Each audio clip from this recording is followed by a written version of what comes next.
Welcome to Silicon Valley Successes. We interview experts and entrepreneurs to give the world access to the knowledge and experience that is here in Silicon Valley.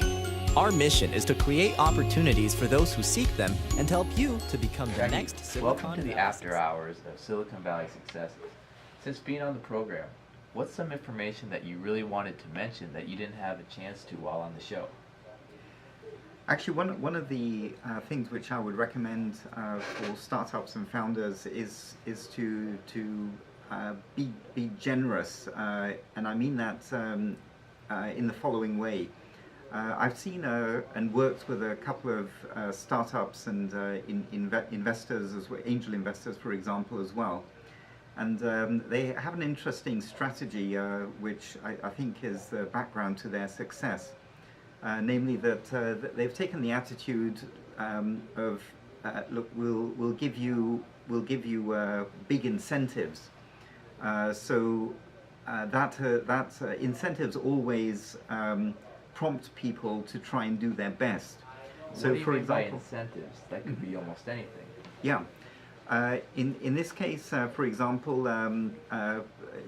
we've worked with groups as well who make introductions to investors in certain countries. China is one example.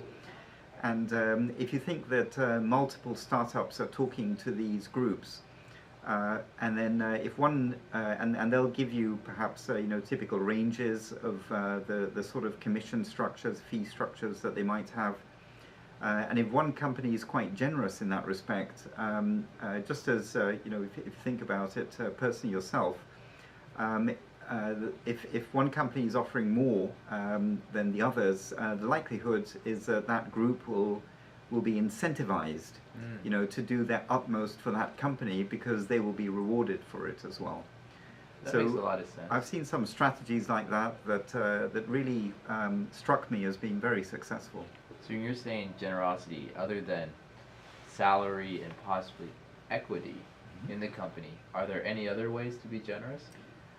Including with, for example, board advisors, encouraging mentors, actually, people who could help you with the business.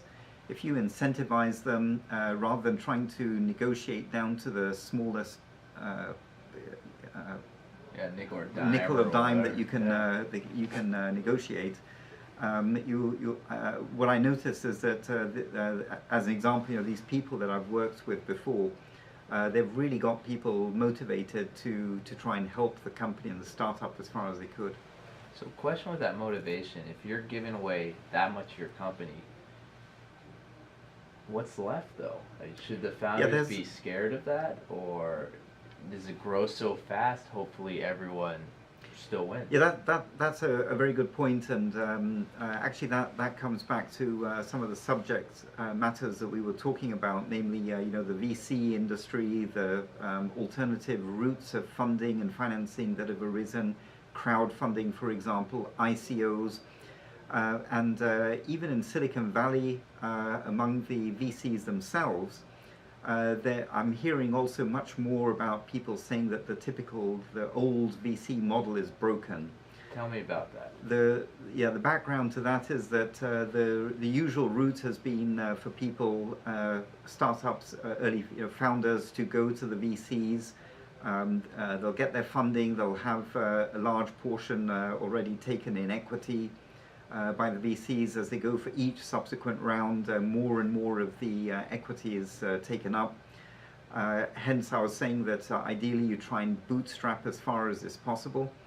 And in the old route also, it ended up being the case that founders perhaps only had a few % left of the company that they created, of the idea that they had, and that's a great shame.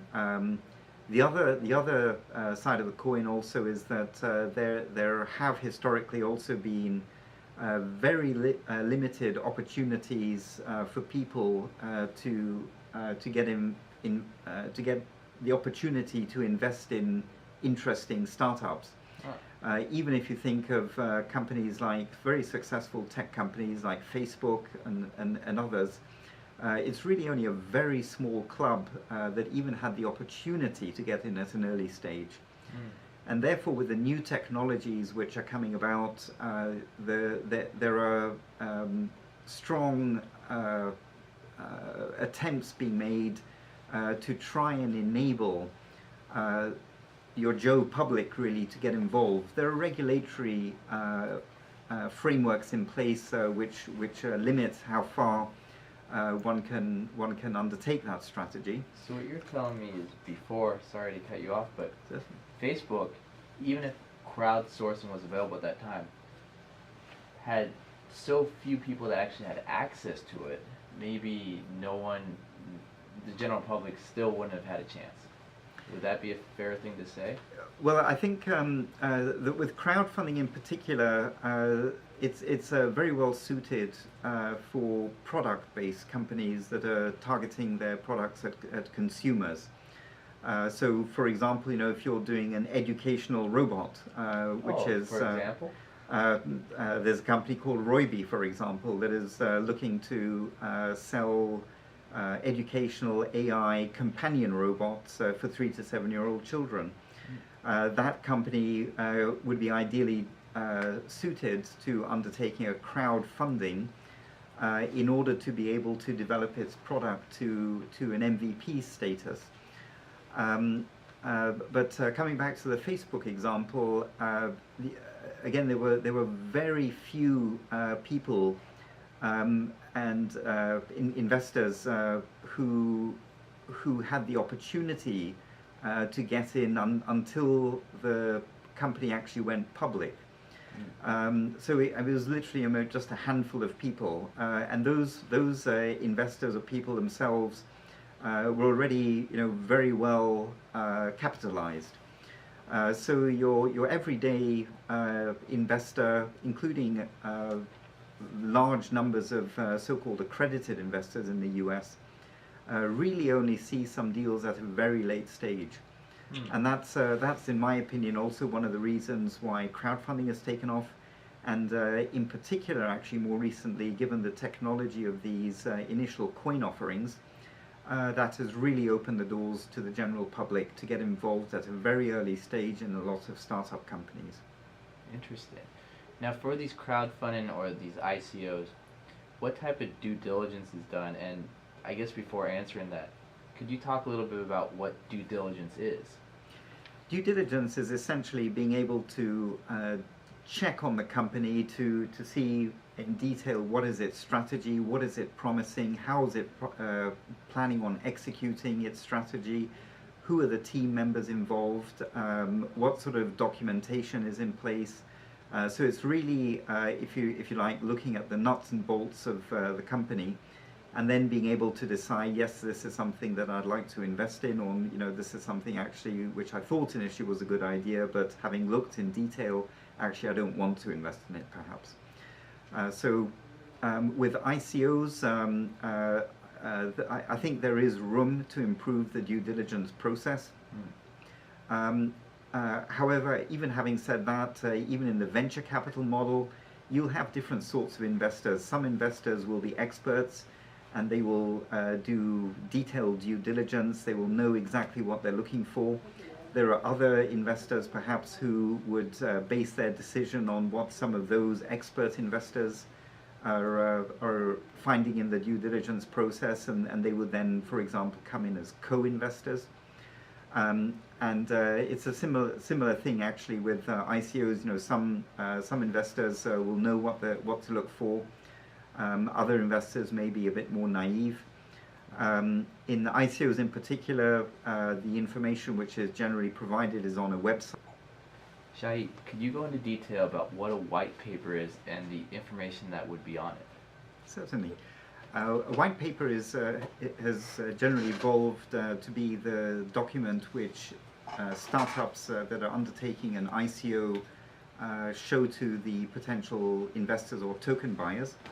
And essentially, the initial white papers that were produced were very technical papers demonstrating to the interested investors or buyers of the tokens what the technology exactly was behind, for example, the blockchain that was being developed, Over time, actually, that information has evolved more into a marketing style of document. But initially, the idea was that experts could even have a look at the white paper, and they were invited actually even to see if they could find any flaws in the technology that was being developed. Interesting. So if I wanted to get access to a white paper, how would I go about doing that? The white papers are typically listed on the company's ICO webpage. There'll typically be a link to see the white paper, so they're generally freely accessible. Interesting. What other documents or marketing material does a company have when they want to do an ICO? That is usually the extent of it, but the websites that are being developed nowadays are also quite extensive, providing information on what the company is trying to do, who the team members are, the timing, for example, of the fundraising that it's undertaking, or token sale that it's undertaking. So it's essentially really the website and the white paper. Great. All right, Shahid, I won't take up any more of your time. Thank you for the Silicon Valley Success After Hours podcast video. Pleasure speaking with you. Thank you very much, Sean. Thank you from all of us at Silicon Valley Successes. We hope you found the information presented today useful in your path to success. For further information on accessing the resources in Silicon Valley, you may visit us on the web at siliconvalleysuccesses.com, on Facebook and YouTube. Thank you. And remember, we want to help you in your journey to become the next success.